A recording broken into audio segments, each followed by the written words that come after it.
સંગમ 4 રસ્તા નજીક આવેલ પાર્લરમાં આગ. વડોદરા શહેરના સંગમ 4 રસ્તા નજીક આવેલ જલારામ ખમણ હાઉસની બાજુમાં પાર્લરની દુકાનમાં આગનો બનાવ બન્યો હતો. પાણીગેટ ફાયર સ્ટેશનને કંટ્રોલથી કોલ આવ્યો હતો કે સંગમ 4 રસ્તા પાસે આવેલ જલારામ હાઉસના બાજુમાં આવેલ પાર્લરમાં આગ લાગી છે. જે કોલ મળતા પાણીગેટ ફાયર વિભાગની ટીમ તાત્કાલિક ઘટના સ્થળે આવી પહોંચી હતી તથા આગ ઉપર પાણીનો મારો ચલાવી આગ કાબૂમાં લીધી હતી તેમજ કુલિંગની પ્રક્રિયા હાથ ધરી હતી.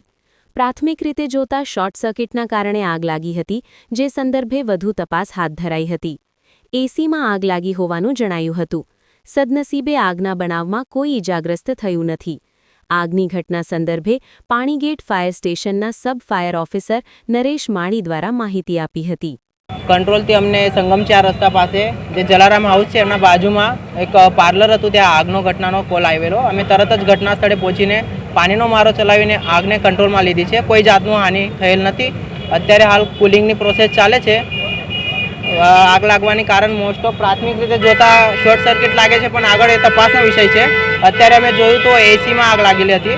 અત્યારે બધું કંટ્રોલમાં કરીને કુલિંગની પ્રોસેસ ચાલે છે. આગળની કાર્યવાહી ચાલશે. તપાસ એમને હજુ જાણવામાં આપેલ નથી. આગળની પ્રોસેસમાં અમે કહીશું. મારું નામ નરેશ માળી છે. પાણીગેટ ફાયર સ્ટેશનમાં સબ ફાયર ઓફિસર તરીકે કાર્યરત છું.